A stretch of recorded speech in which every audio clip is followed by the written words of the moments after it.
Let's give credit where it's certainly not due. The best idea is one you can steal. Why do it yourself when you can have it done for you by some unsuspecting sap? Throughout history, this approach has worked for many of the greats, and I dare say it will continue to work just fine. The biggest idea thieves and plagiarists in history get deep fat fried.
Hey, everybody. Welcome to Deep Fat Fried. How's it going out there? All right. That's great. I'm glad to hear everyone's doing so well.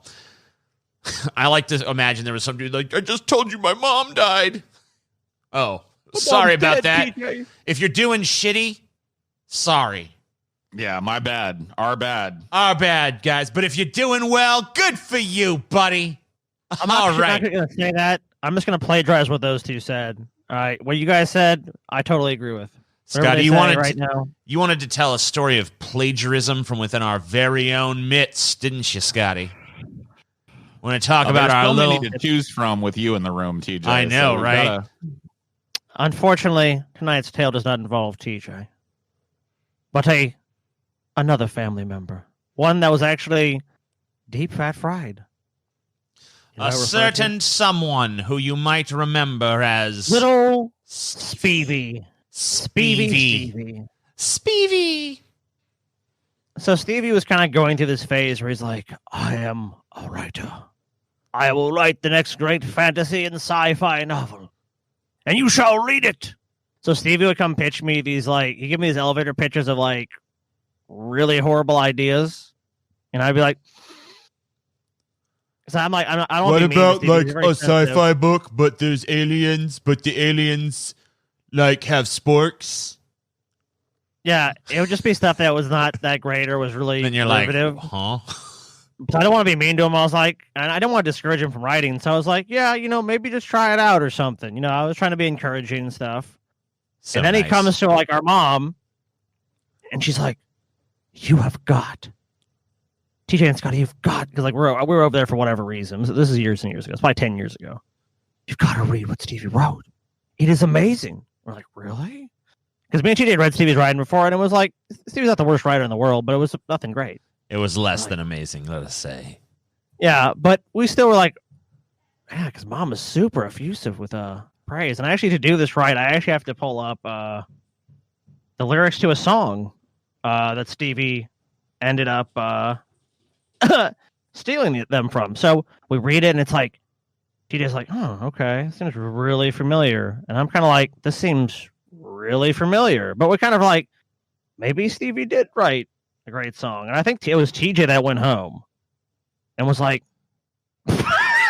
Scotty, come here. Scotty, come here. And he pulls up like I'm about to do now. I remember that. I fucking went over there and Mom's like, you're brilliant. He wrote the brilliant stuff. And we looked at it and like, I go home and I'm like, I'm going to just type some of these lyrics into Google and just see what happens. And looking for a well-built 18 to 30-year-old to be slaughtered. The master butcher. Today I will meet a gentleman He likes me so much she could eat me up. But he said Stevie changed it to a woman though. Yeah. So she likes me so much she could eat me up. Soft parts, even hard ones, are on the menu. Because you are what you eat, and you know what it is. It is my part. No, my part. No. That's my part. No, my part. So it's Mein Teil by Rammstein. Rammstein. Stevie. Ja, das ist mein Teil. Stevie. Gotta love it, dude. So, like, damn. So, I'm not sure if TJ or Stevie, or like TJ, I'm not sure if you confronted him or I confronted him. Oh, before I confronted him, I called Mom. I'm like, hey. Well, you tell me that part. How's it going, Mom? Wow, pretty crazy poem. That crazy poem Stevie wrote. That was brilliant stuff, huh? Oh, well, yeah. I let her into, like, praising it more. I'm like, it's unfortunate that he didn't write it. You know? I took a lot of fucking joy in that. I really did. I mean, it is always fun exposing somebody who has plagiarized. I will tell you that. Did you feel a little threatened, TJ? Yeah, I did. Because I'm like, I've always been the one who's like writing shit, and Mom's like, "Wow, you're so brilliant as a writer." I'm like, and then Stevie's trying to fucking move in on my territory. If you know what, he moves in on my territory as a genuine competitor to my fucking abilities and shit. That's one thing. Whatever. Moving in on some plagiarized bullshit. Fuck that shit. I remember talking to Stevie about it, and I was like, Stevie. Yeah, that poetry you wrote, that poem you wrote, yeah. That song you wrote, yeah. Did you really write the song? Yes, I did. And I'm like, what a stupid thing to say, because you're caught when someone comes to you and fucking starts saying that. And I did like the pause. I'm like, Stevie, just gonna give you one last chance here to tell me if you actually wrote the song. And he doubled down. He's like, I wrote the song. I'm like, Steve, let's go pull up links to Mein Teil. And then finally, it was kind of just like, oh. And Stevie like kind of did like a tap dance. Like, I think he acknowledged it in the most like, yeah, I kind of fucked up way, but it was still kind of just like vague. Where it's like, oh, I mean, I saw that. Maybe I was inspired by it. Drawn some inspiration from Mein Teil. Which is a really common thing that people will do if they're caught plagiarizing. They say, "I was inspired by it." I was so inspired that I took a little bit. He didn't change nearly enough to play the inspired by card. All right. Yeah. So he got busted plagiarizing. It was basically just like he took the English lyrics to Mein Teil, replaced the dude with a chick, and that was it. There really was no. And he admits it now. He finally admits it now. Years later, it's like, Stevie, don't ever plagiarize shit again. And he stopped doing it at that point. But you know what? Stevie is in good company. Because there's lots Stevie, of what? You cut out there, TJ. I said Stevie's in good company, you guys. Oh, that's good.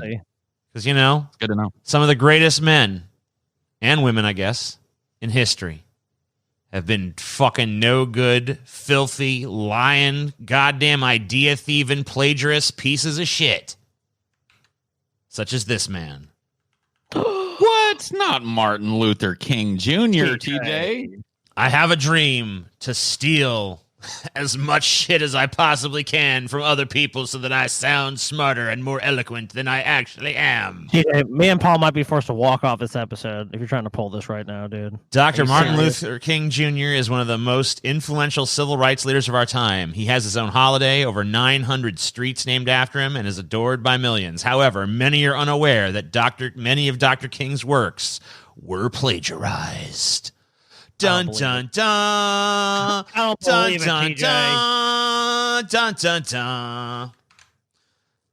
So here's a little paper from the Journal of American History. Most of King's Boston papers exhibit more careful citation practices than this paper does, but textual appropriation and misleading citation practices are found even in King's advanced writings on systemic theology, including his dissertation. Prepared under DeWolf's supervision, the dissertation entitled A Comparison of the Conceptions of God in the Thinking of Paul Tillich and Henry Nelson Wyman, this is all very dry academic stuff, by the way, was King's most thoroughly researched work, drawing heavily on the writings of Tillich and Wyman. King cited their works on numerous occasions and often allowed them to speak for themselves. The practice of closely paraphrasing difficult theological and philosophical texts is not unusual among scholars, but King's expository sections on Tillich's appropriate entire sentences and occasionally longer passages. The pattern is particularly evident in the explication of Tillich's classic systematic theology. In the second chapter of the dissertation, which is devoted to the methodologies of the theologians, only 49% of the sentences in the section on Tillich contain 5 or more words that were King's own. The other sentences were at least in part quoted or appropriated from other source texts without citation. In some instances, King indicated the original source with a footnote as shown in set C of the excerpt. It goes on to basically say that his work was so rife with plagiarism that his professors must have just been in on it at the time.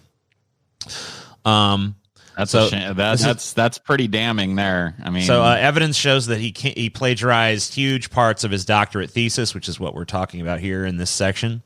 Staff at the Martin Luther King Jr. Papers Project were attempting to research historical context for his scholarly writings. Unfortunately, they found that Dr. King plagiarized much of his doctoral thesis, which was, of course, taken, as we just read, from Paul Tillich, who I have no idea who the fuck that is. You know what, man? He was busy doing other shit. So let's take a look at a picture of Paul Tillich, actually. I'm sorry. That's actually Dick Van Dyke. That looks like Dick Van Dyke. Yeah, this is Paul Tillich. That previous picture was Dick Van Dyke. I don't know how that got in there. Dick Van Dyke just snuck his way into your research. I don't know. You know, it That's happens. crazy, I love dude. Dick Van Dyke, dude. He's great, man. He's come up in every show we've recorded this week. So, African-American historian David Levering Lewis, the author of the first academic biography of Martin Luther King Jr., had this to say about the revelations of the plagiarism in King's doctoral work.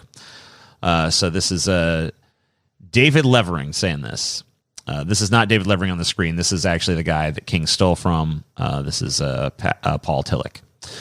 But this depressing revelation of Dr. King's scholarly turpitude has another singularly sinister implication that has received thus far insufficient emphasis. It may be possible that his professors were ignorant of King's plagiarism. It is, however, quite implausible.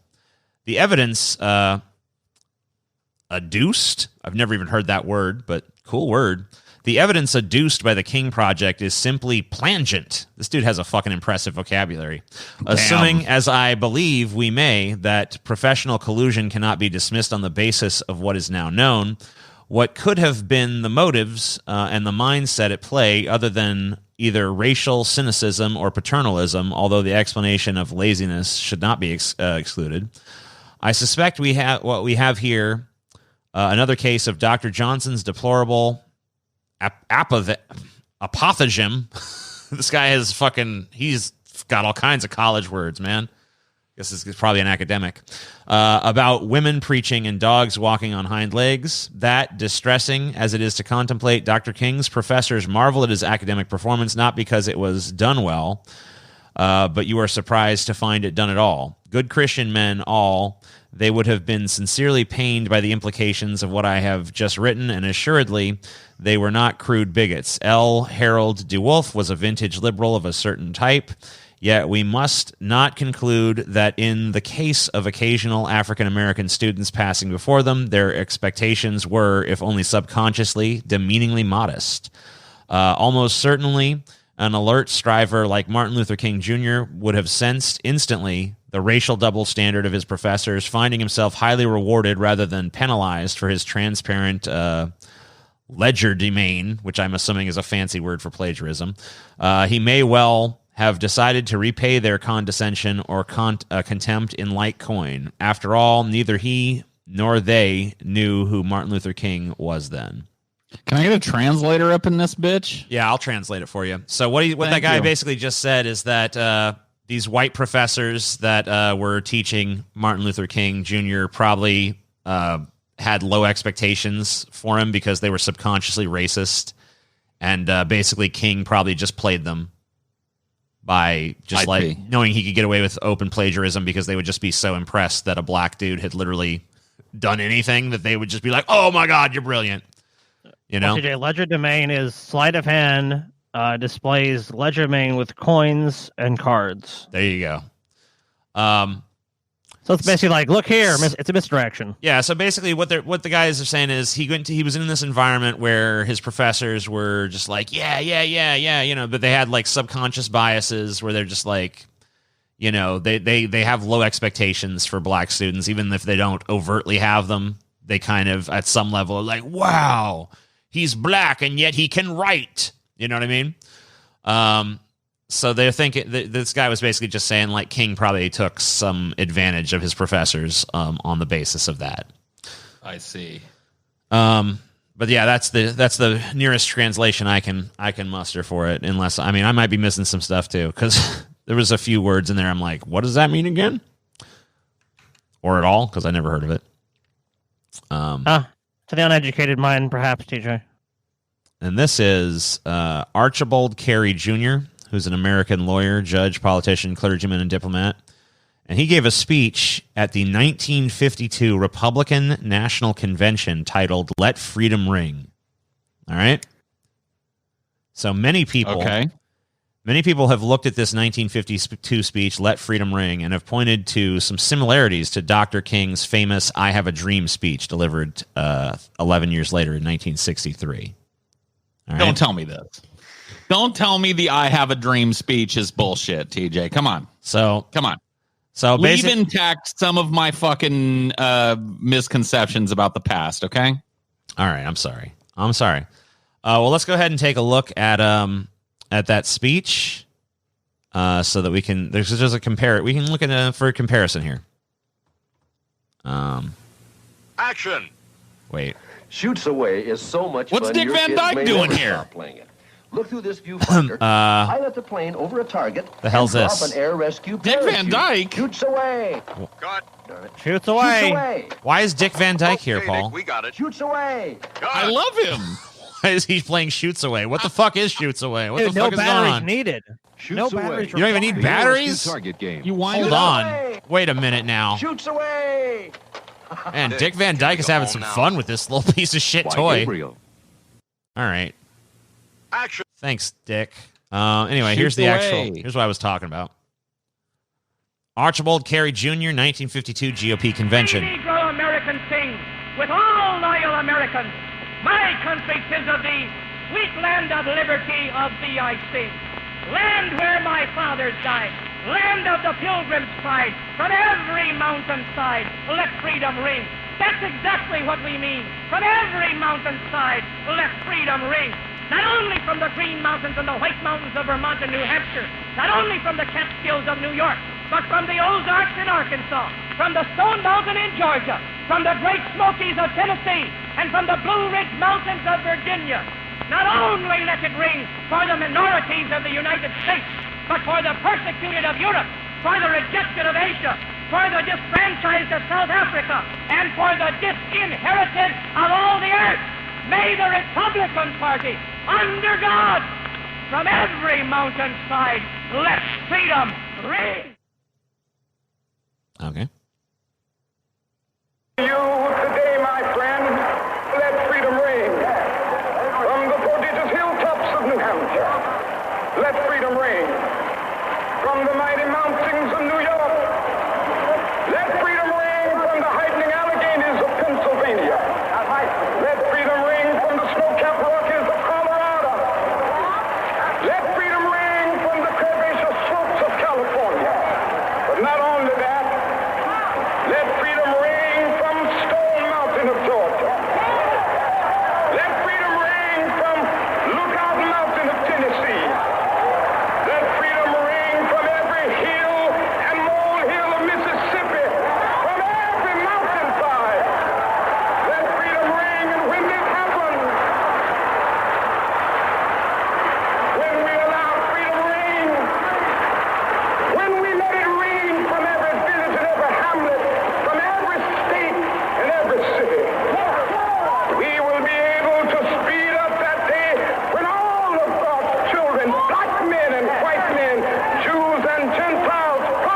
and Catholic will be able to join hands and sing in the words of the old Negro spiritual.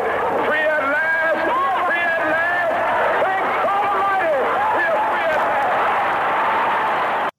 free at last. What a hack. What a fucking hack, eh? I mean, I don't know, dude. It sounds like he picked a few new mountains. He didn't use the same exact mountains that the dude. But I mean, like, did. he does go through the exact same procedure. TJ? What? The Rockies, man.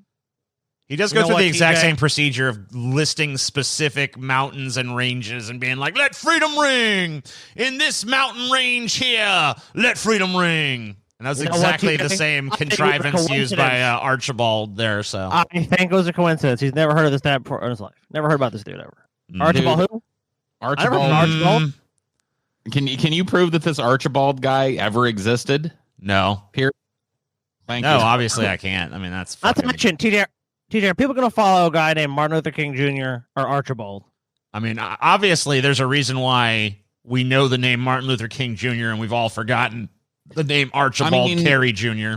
He may have borrowed a little fucking liberally from the Let Freedom Ring, but like really the most memorable part of that part of the speech is his quotation of the old Negro spiritual, free at last, thank God Almighty, I'm free at last, which Archibald did not use. Yeah, and you know what? I would say too that King's delivery is like significantly Well, he's got a better voice. Archibald sounded like, and from the mountaintops of this and from the mountaintops over here, let the freedom ring from the Smokies and from the tops of the hills. You know what I mean? It was like Archibald Gollum Jr. Yeah. Yeah, no, dude. But, Dr. King had that nice, deep, baritone, authoritative delivery. You know what I mean? I think he added enough here to where I would say, at the best, he borrowed at least he was from Archibald. He's a little better at the plagerism. You know what I mean? Would the speech have been better or worse if he would have been like, in the words of my friend Archibald Flemington? No, it wouldn't have been. So fuck him. Fuck Archibald. So let's talk about, let's move on from here.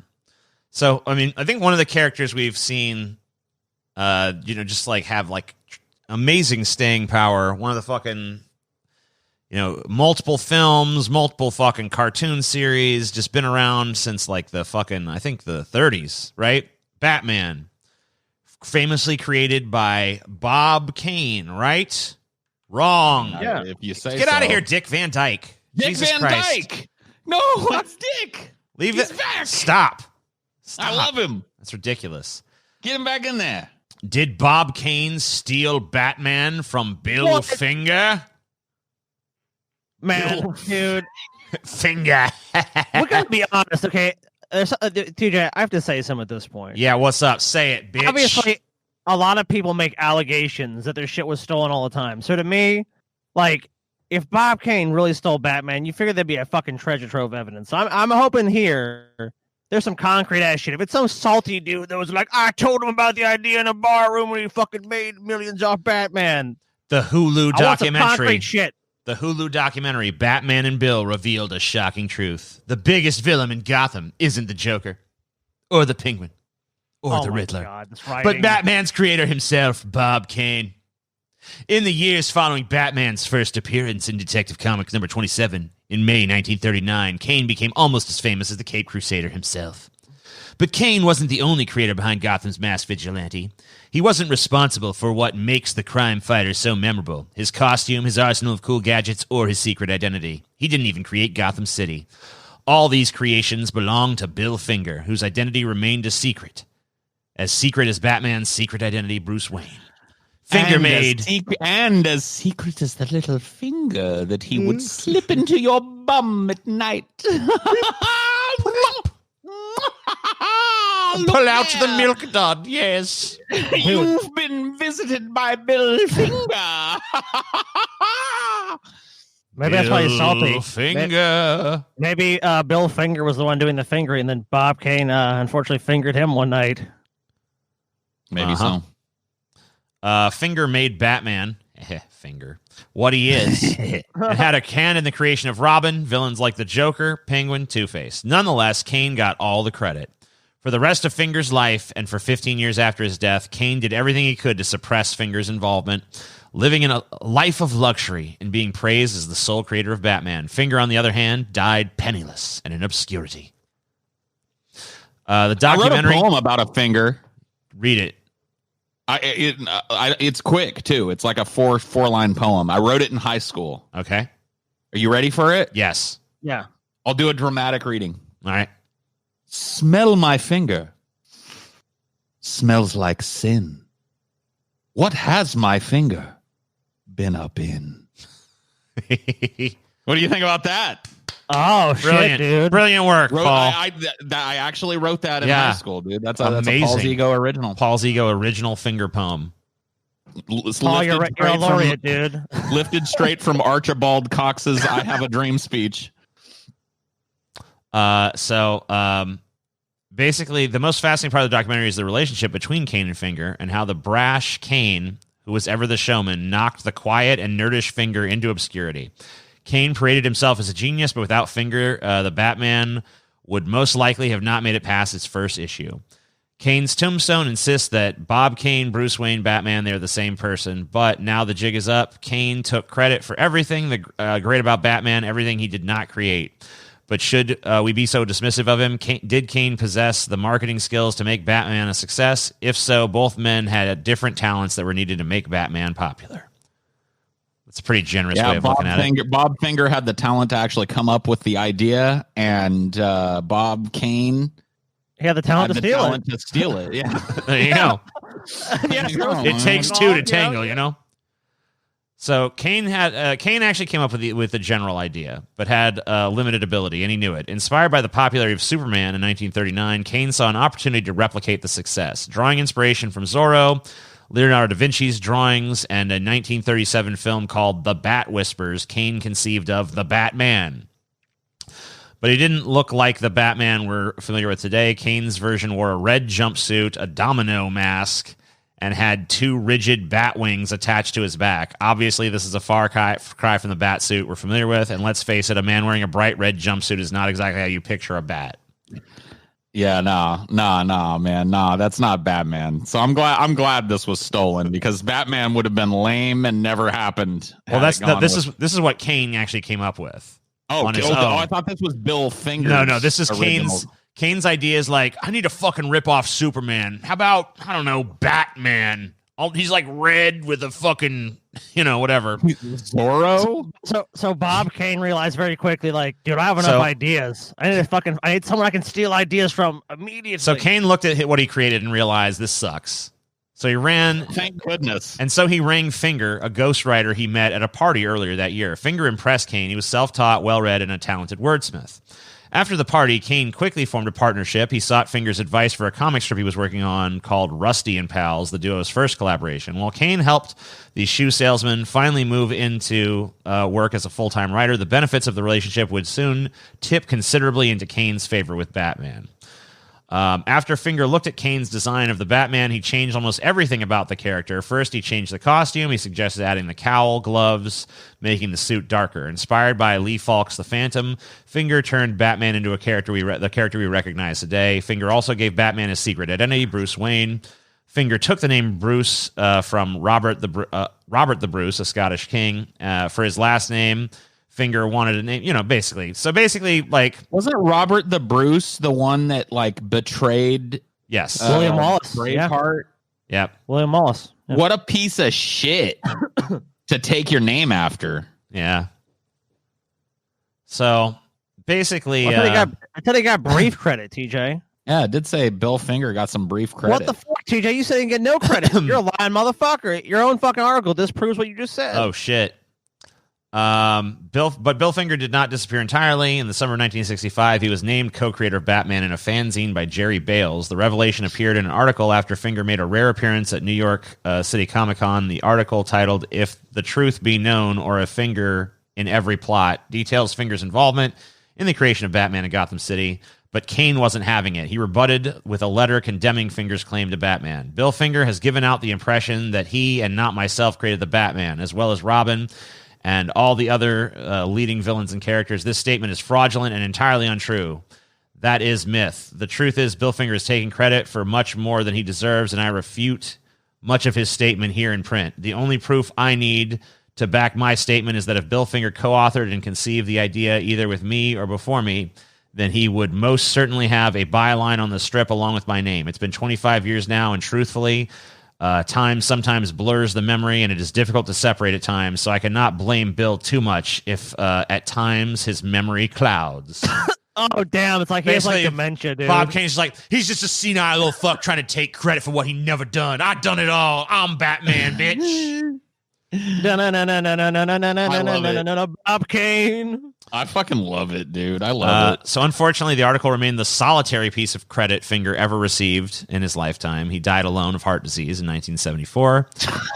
With Finger well and truly out of the way, Kane went unchallenged for the rest of his life. Wait, no. He died alone of heart disease. Like, his life couldn't be any more. Like, I can imagine his wife. It's all like, baby, I created Batman. Well, you know what, Bill? No one gives a shit. Just like, oh God, he dies alone in a fucking penniless in a fucking goddamn boarding house. While Kane went unchallenged and appeared as sole creator on the film's credits, he did the unexpected. He confessed. Around the same time as the film's release, Kane admitted that Finger had considerable input in the creation of the Batman mythos. He's dead. Not just the Dark Knight himself, but Gotham and much of its mentally imbalanced cast of characters, including the clown prince of crime, the Joker. Bill Finger and I created the Joker. Bill was the writer. Jerry Robinson came to me with a playing card of the Joker. That's the way I sum it up. The Joker looks like Conrad Veidt, the actor in The Man Who Laughs, a 1928 movie based on a novel by Victor Hugo. Bill Finger had a book with a photograph of Conrad Veidt and showed it to me and said, here's the Joker. Jerry Robinson said it had absolutely nothing to do with it, but he'll always say he created it till he dies. He brought in a playing card, which we used for a couple of issues for him, the Joker, to use as his playing card. So then, I guess after Kane died, DC kind of like also came out and was like, yeah, we kind of fucked over Bob Finger. Bill Finger. Or Bill, whatever. Whatever. Bill Finger. That's the thing. It's like, it's kind of crazy because if you get famous enough stealing someone else's shit, their name is like so obscure. People are like, who's this fucking nobody accusing the great Bob Kane of fucking theft? Who's this nobody accusing the great MLK of theft? That's so sad.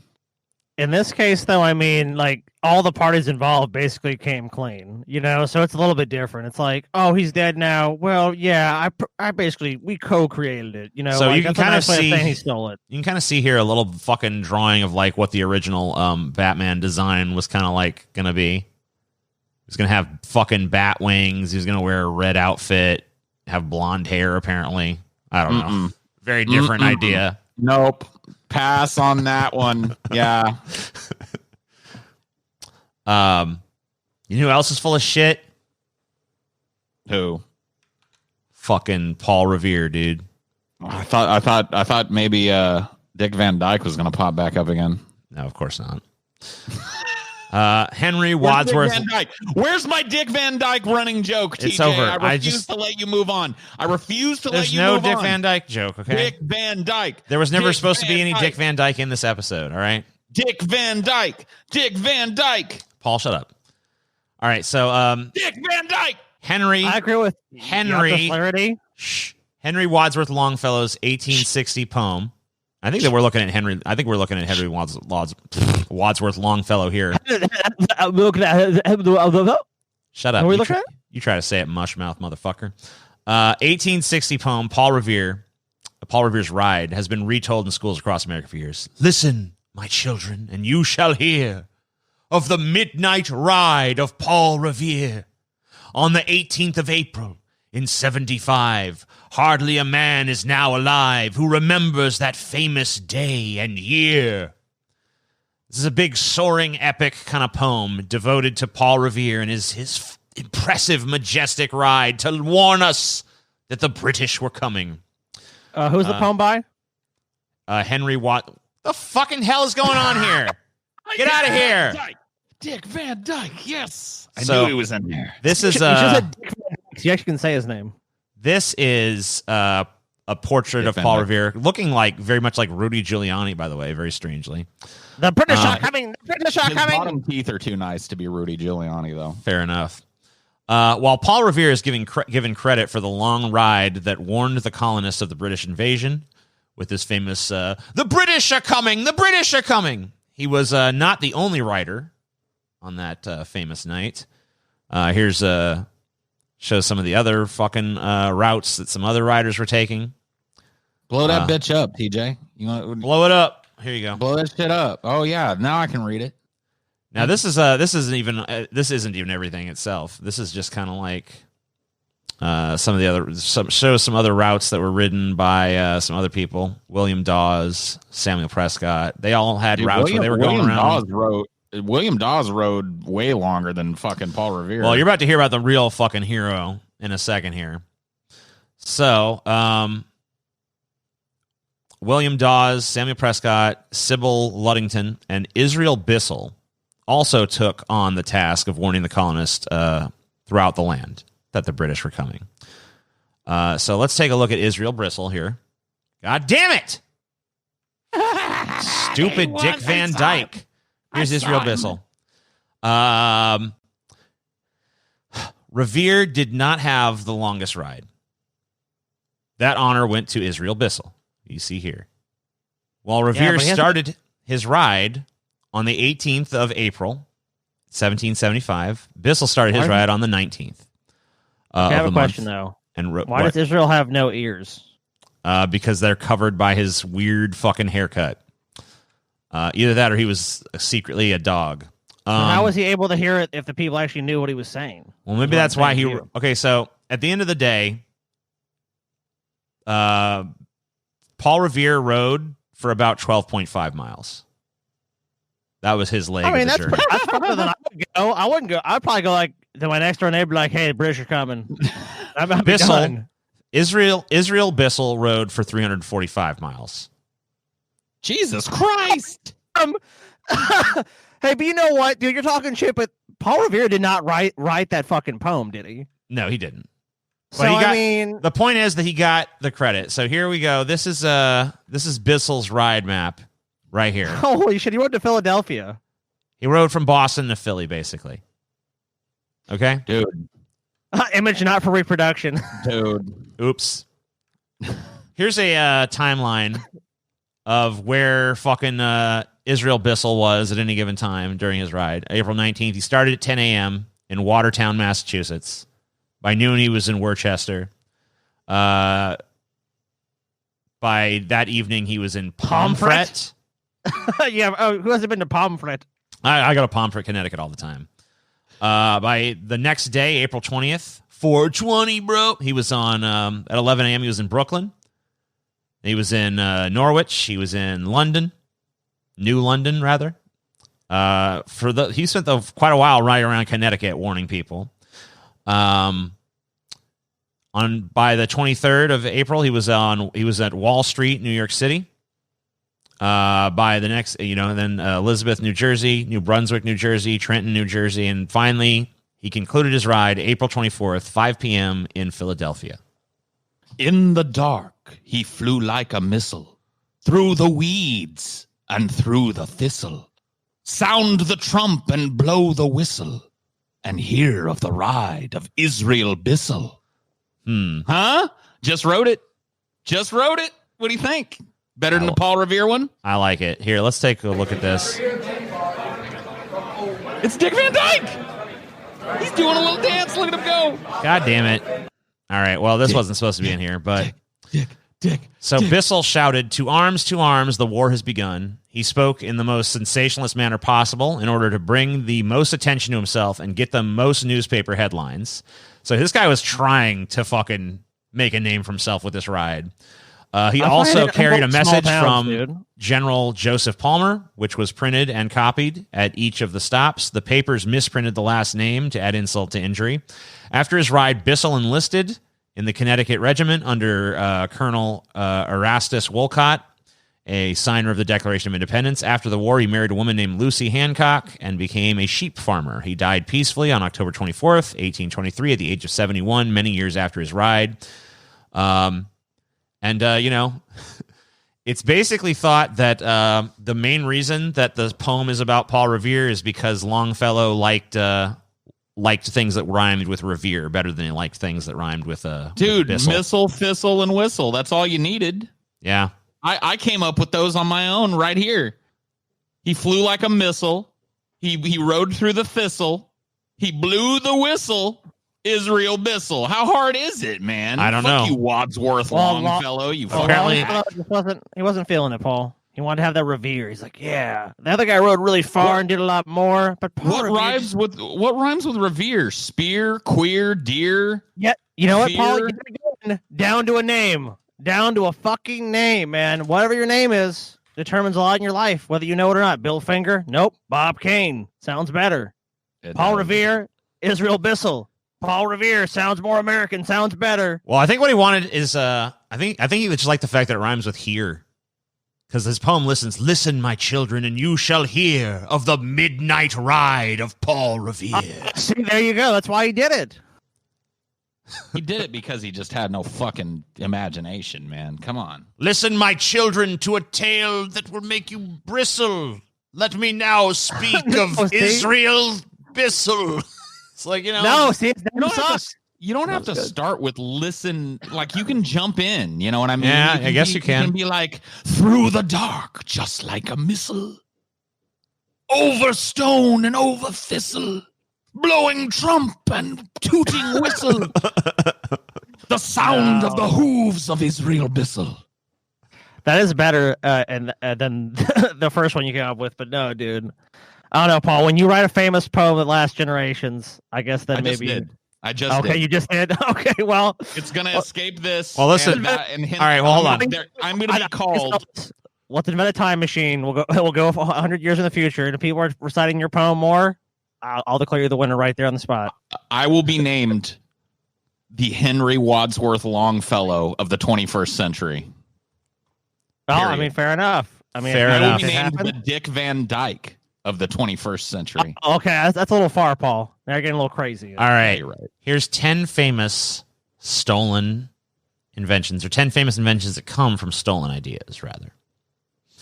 I mean, if you stole just the idea and you made it better, I mean, come on. It's really yours, then. The Monopoly. You sound like a retard when you say it like that, article. Oh, sorry. I'm trying to fucking... Ugh. It's hard to get those R slurs out of my fucking vocabulary, man. R slur, TJ. I need a fucking little coin jar TJ. or something. No, we need a $10 jar, and the only person that doesn't use an R slur gets all the $10 in it. Yeah. Every time you say the R slur, $10, TJ. Like other famous inventions or discoveries over the years, the famous board game in Great American Pastime, Monopoly, was actually invented by a woman. Wow. I find that hard to believe. So the next time you find yourself stuck in a horrible and repetitive and redundant and tedious game of Monopoly with somebody, remember, you can thank a woman for it. Thank the broad. Never mind. In fact, it was created by a bold and progressive woman by the name of Elizabeth Maggie in 1903. Back then, it was called the Game of Owners and was used to demonstrate the tragic consequences of land accumulation. Although his story is well known, many still claim that Charles Darrow is the legitimate inventor, even though he simply stamped his name on something that did not belong to him. In fact, the original Monopoly was supposed to show people like the horrors of capitalism, basically, and be like a cautionary tale in game form. But it kind of still does, if you think about it. Yeah, because the banker just cheats and steals all the money. You know what I mean? And you're basically left with like one tiny little house on Skid Row. You know what I mean? And like the banker somehow has accumulated all the fucking wealth in the game. Yep, it still is a cautionary tale. When you think, so the sewing machine, when you think of the sewing machine, the first company, I don't think of the sewing machine, by the way. The first company that probably comes to mind is the Singer Corporation. Oh, you're damn right it is. Yep. Well, it does come to my mind because my mom had a Singer sewing machine. There you go. Came to Paul's mind. Not mine, because my mom never sewed, and I don't think I've ever actually seen anyone sew in real life. Mainly because to this day, they are still a powerful entity in the manufacturing industry. However, according to Cambridge history, despite this firm control over the sewing machine industry, Isaac Singer and Singer Corporation stole the idea from Elias Howe, who eventually sued the company for the right to receive royalties. One. Just no, not he won, just one. This article is brilliantly written. I love it. Great. Television, man. What about that? Although your textbooks may make you believe that the first television was created by Vladimir Zworykin for the RCA Electronics Company, it was actually invented by Philo Taylor Farnsworth, an inventor with 165 patents to his name.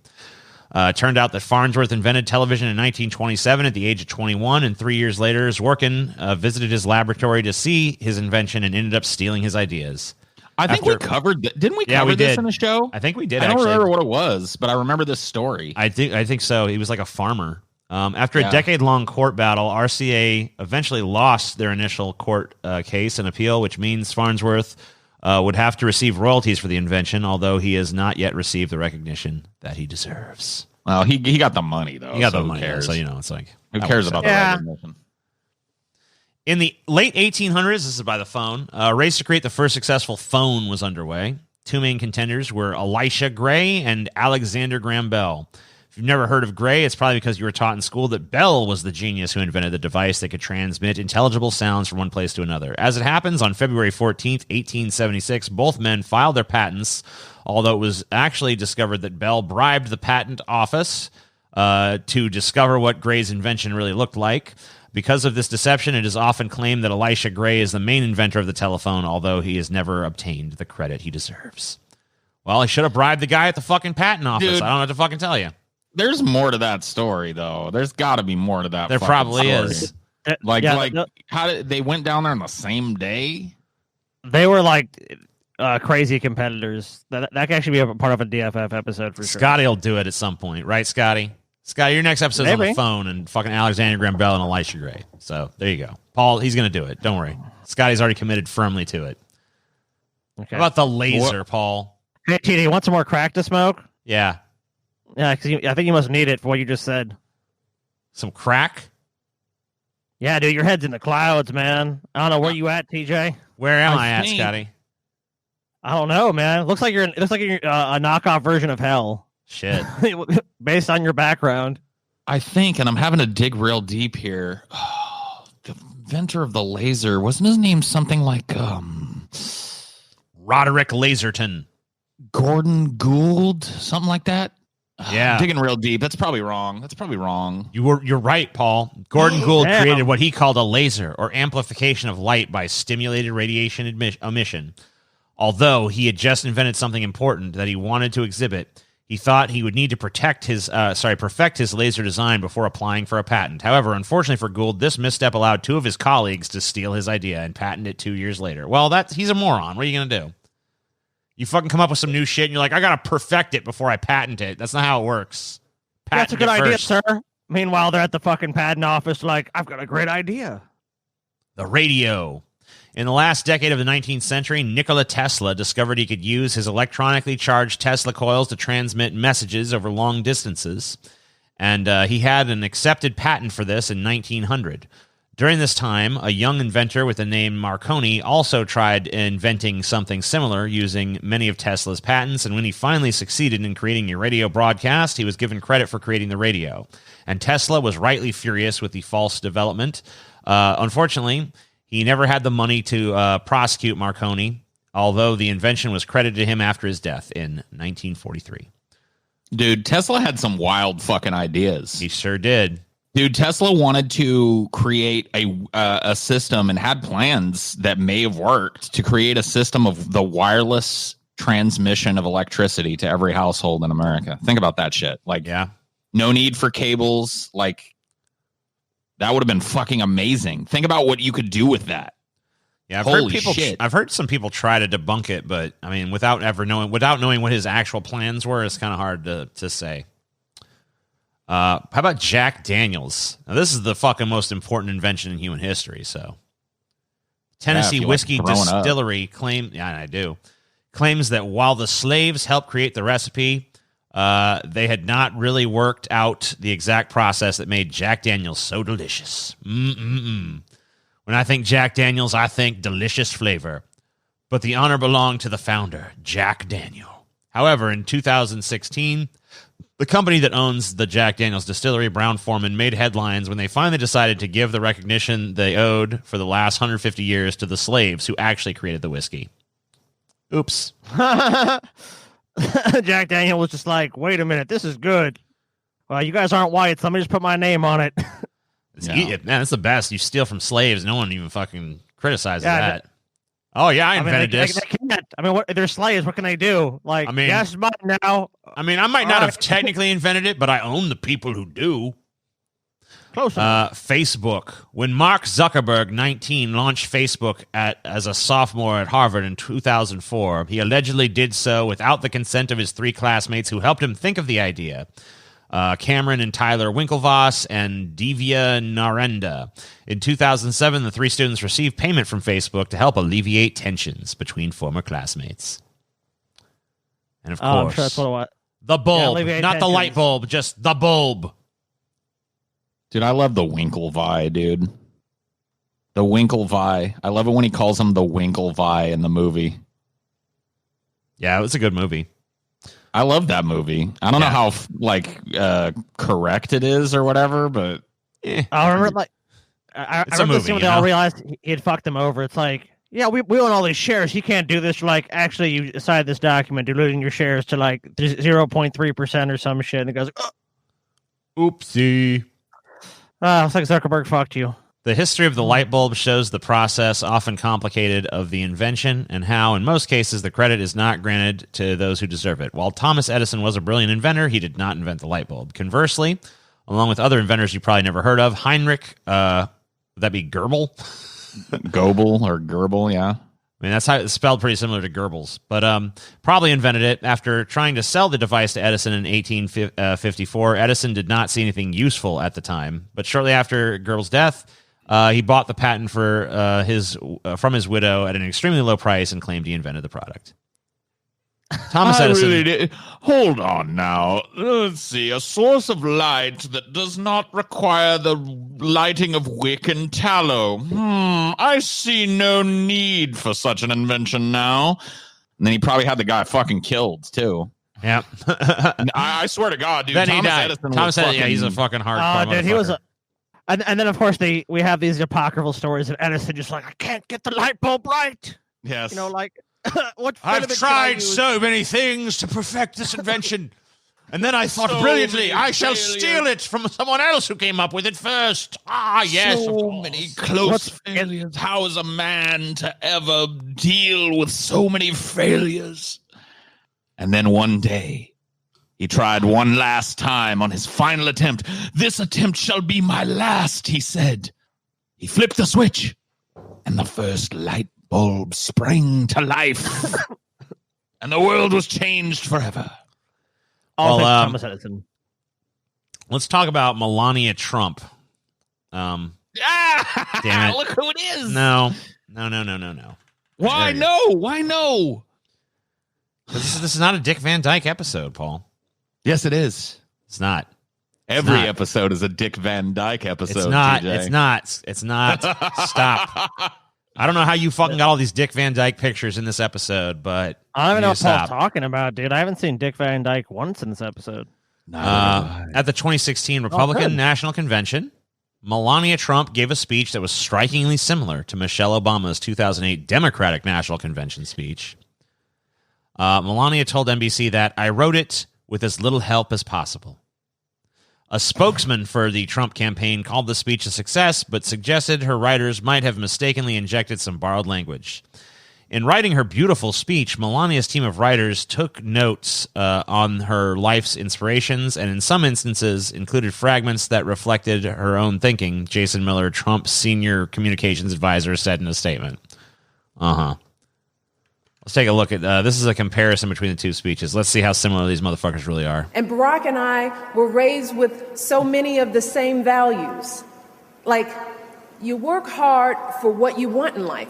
My parents impressed on me the values that you work hard for what you want in life. Uh-oh, that sounds a little similar. but maybe it's just that line. I mean, that is pretty cliche line though. Like you work hard for what you know. Look, guys, you work hard, you play by the rules, and you'll get ahead in this great country. That your word is your bond. Okay. And you do what you say and keep your promise. Okay, yeah, she's hitting the same exact notes. Okay, yeah, this is it's straining the you fucking. Keep your promise. That one similarity would be one thing, but like, yeah, okay. That you treat I has a dream. with dignity and respect, even if you don't know them, and even if you don't agree with them. That you treat people with respect. We want our children and all children in this nation.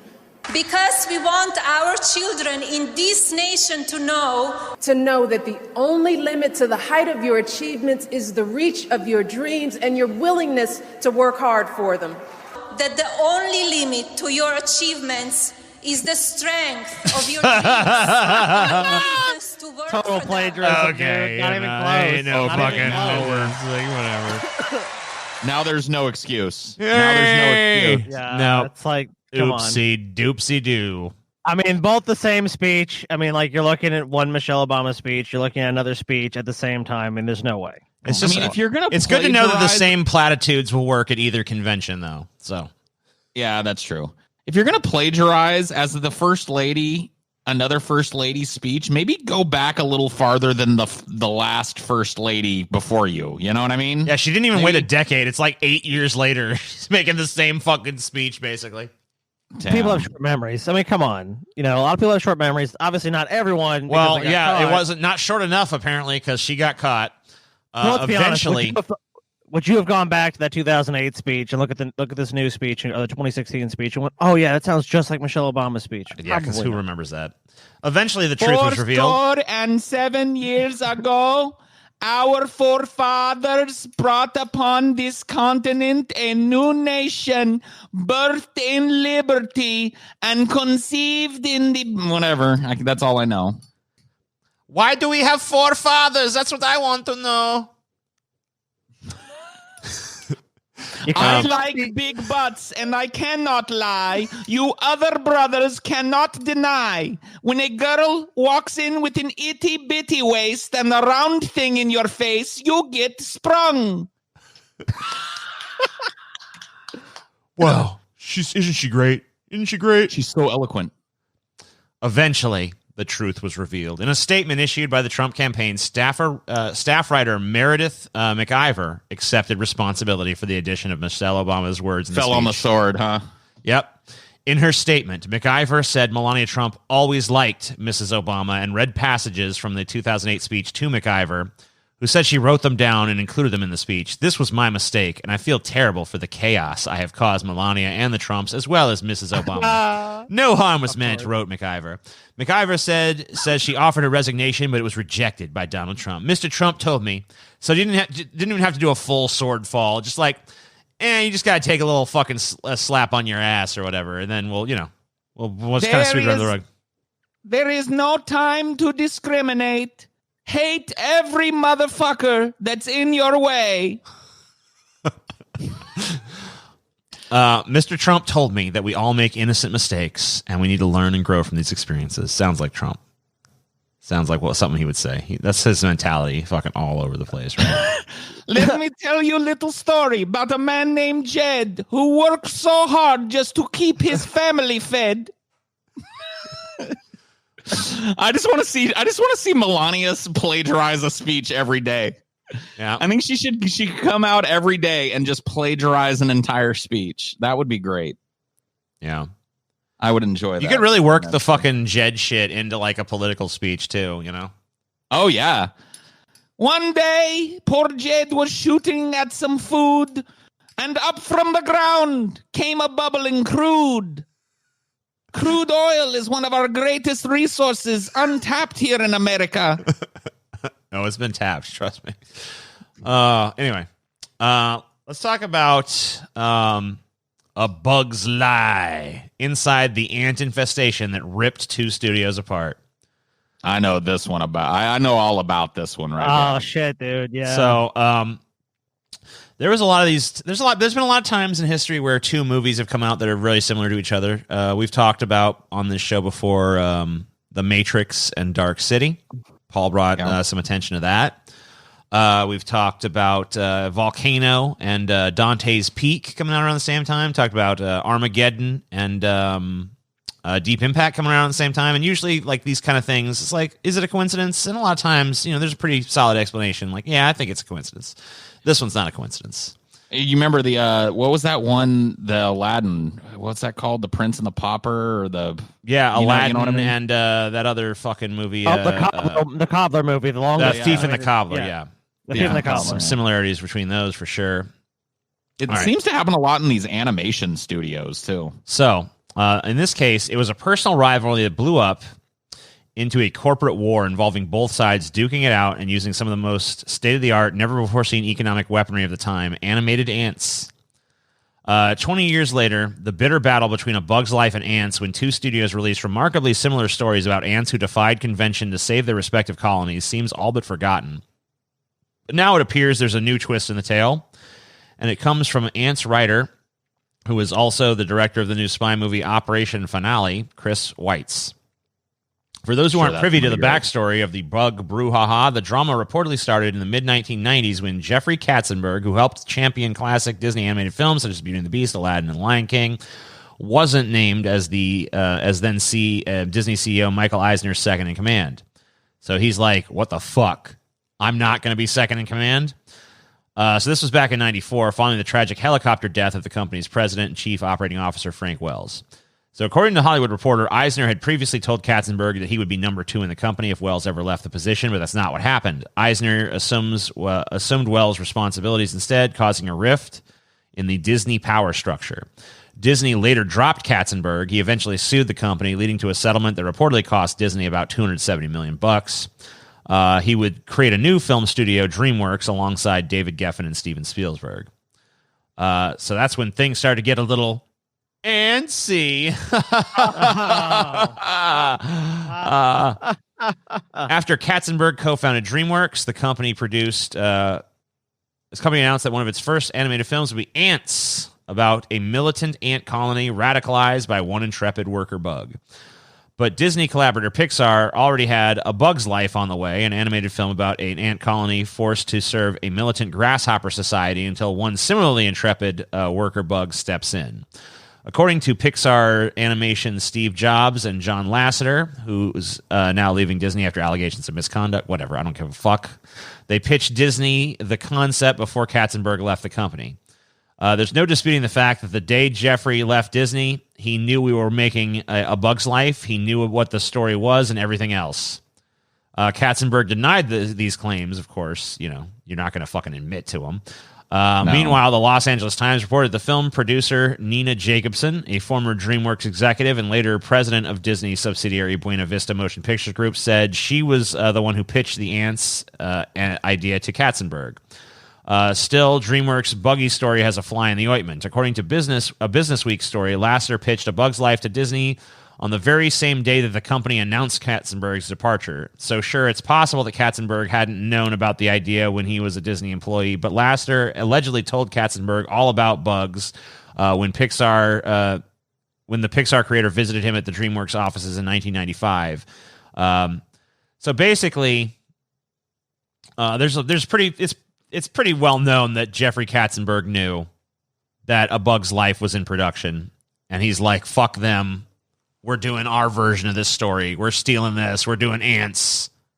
I mean, that is the most pleasing kind of human angle that you can take, but we don't know. There's other, he did a few other things that were, at least could be interpreted as this sort of pettiness as well.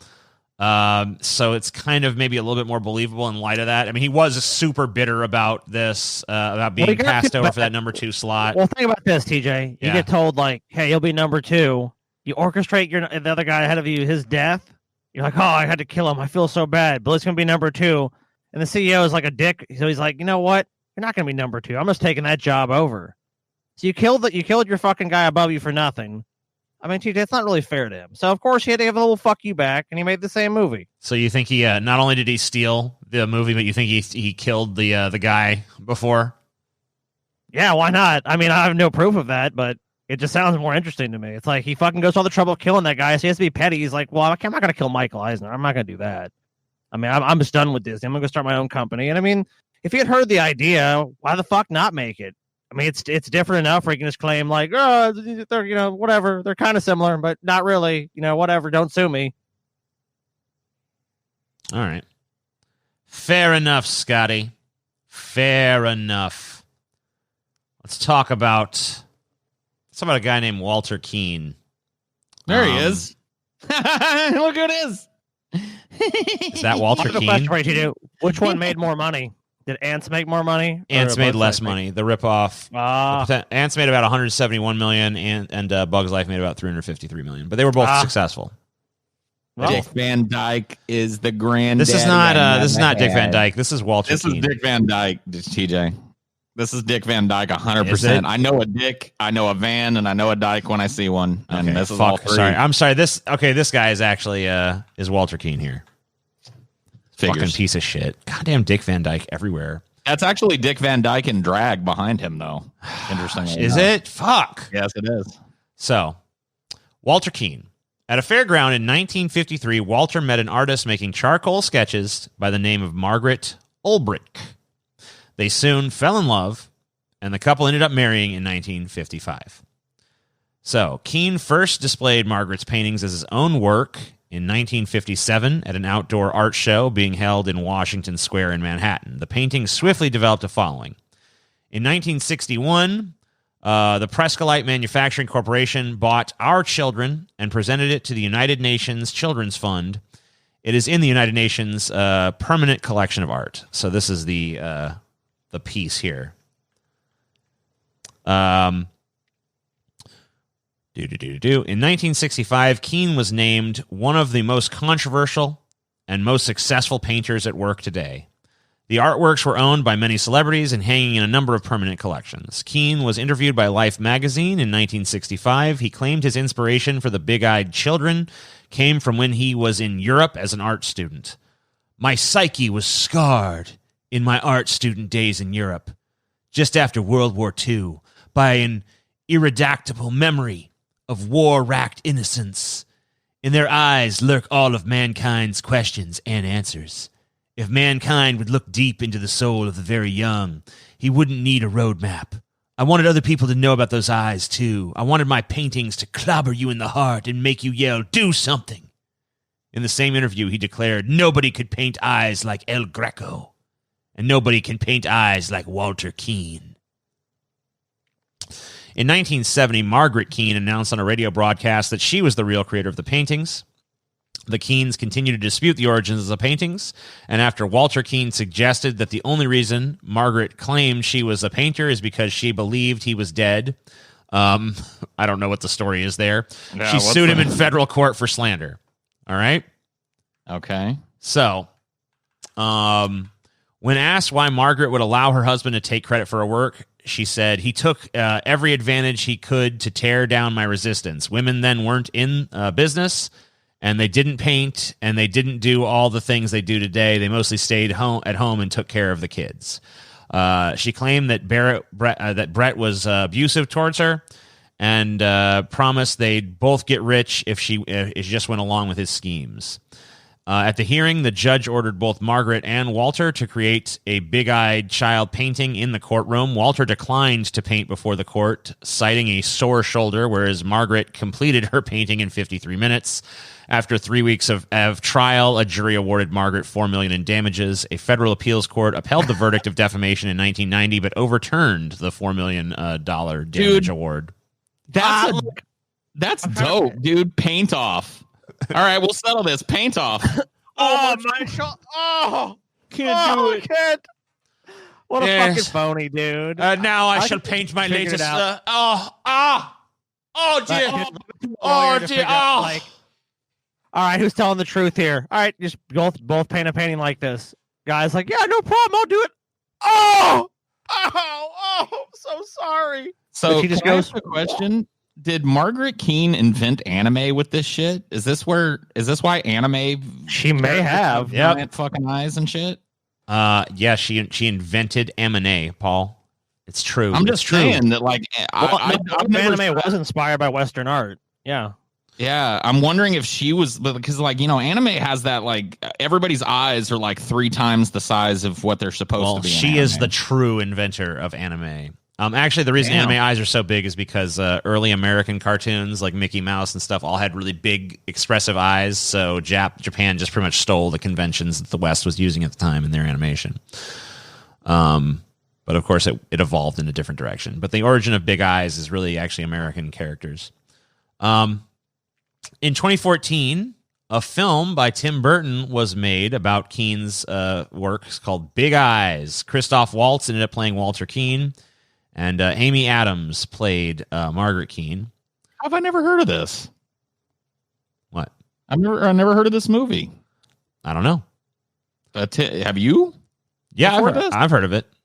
I've never heard of it. Yeah, me either. Really? Very, very strange. Amy Adams actually won a Golden Globe for her role. Anyway, since it's interesting you haven't heard of it, well, let's take a look at the trailer for the movie really quick. All right. This doesn't look right. We have an opportunity to make a God rather damn it. large Hey, sum of money. Van Dyke! What's the deal, sir? $75,000. Mr. Fitzwilliam. TJ, I'm not seeing a video, man. Not seeing a video. You're not seeing it? I'm seeing a video, and you know who's in it, TJ? Who's in it, Paul? Who? Dick Van Dyke's in it. Oh, shit, really? Okay, Paul. Let's do it. Fitzwilly strikes again. Fitzwilly. I love him. Fitzwilly strikes again! It's too bad TJ. Scotty can't see this. Yeah, what's up, TJ, Scotty? Yeah. I think Paul might be going a little crazy. Paul's gone nuts. Yeah, we're watching the trailer. We're watching the trailer for Big Eyes, Paul. I don't know why you can't see it. Why you're seeing all this Dick Van Dyke thing, but New York. This afternoon at the Sportsman Show, under the eyes of many guards, 3 men dismantled the Abercrombie & Fitch exhibit and walked out with it. Abercrombie and Fitch existed back then? Yeah, apparently. And they had exhibits. Holy shit. Big Eyes. Sponsored by Abercrombie and Fitch. Wow. At this time of the day, the trucks are all gone. Oh, I brought my own. Fitzwilly strikes again. Fitzwilly strikes again. There wasn't a penny, and you started all this. It was Miss Vicky, and I understood. But it's different now. You're robbing Altmans and Jensens and Lord knows who else, because you enjoy it. It's just that I'm so good at it. I mean, he's pretty good at it. He likes stealing shit. Like an art thief in this. I've never even heard of Fitzwilly, man. Dude, if you haven't heard of the legendary Fitzwilly, come on. Of course, right. You've got to stop being His Willie is about to fit in that, if you know what I'm saying. I don't know if his Willie does fit in that. In the cashier's office on the 10th floor of Gimbel's. Might be a little overstuffed. Oh, sir, that's absolutely fascinating. But tell me, how do you happen to know so much about this movie? How do I know? Just the star of the picture, that's all. Oh, shit. Oopsie doopsie. Dropped all your monies. As Fitzwilly, Barbara Feldon, John MacGyver, and Edith Evans. Yeah. There you go. Wow. Big Eyes. Fitzwilly, huh? Yeah.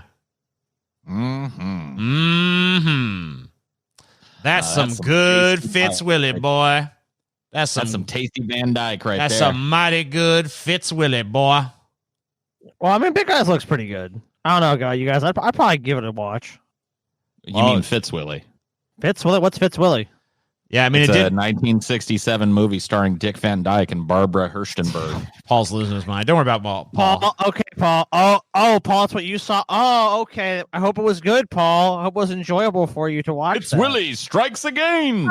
Yes, Paul, of course. I'm not finding any record of this Dick Van Dyke. I mean, clearly a fucking made-up name. I mean, no one is actually going to have a name like that in real life, so. Yeah, I don't know.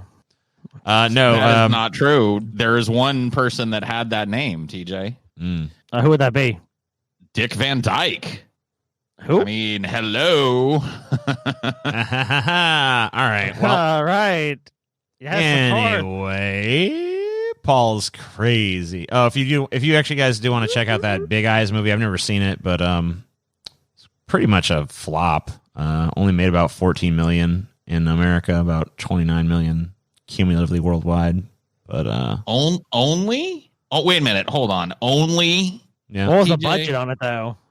The budget? I have no idea what the budget was. Probably. It was probably a few million. But I mean, with Christoph Waltz and Amy Adams, it probably had at least something of a budget. For fuck's sake. Yeah, sure, but I mean, most of it's probably going to them. Yeah, I mean, Tim Burton fucking probably. I mean, he probably took a pay cut to direct a smaller films like this, but you know who knows. Fitzwilly! Fitzwilly's back again! Oh, what will Fitzwilly do now? It's crazy time. Fitzwilly. All right, well, that's all I got. If you ever lose a piece of priceless art, you may want to look up Fitzwilly. All right. If I ever get any, I will. All right. All right, Paul. Paul's lost it, everybody. It's time for us to go. See you next time for more Deep Fat Fried. Bye-bye. Bye, everybody. Let's see what you're missing out on, plebs. You dumb fucking simp. Cut this man's dick! Show for intellectuals only. Get out, plebs!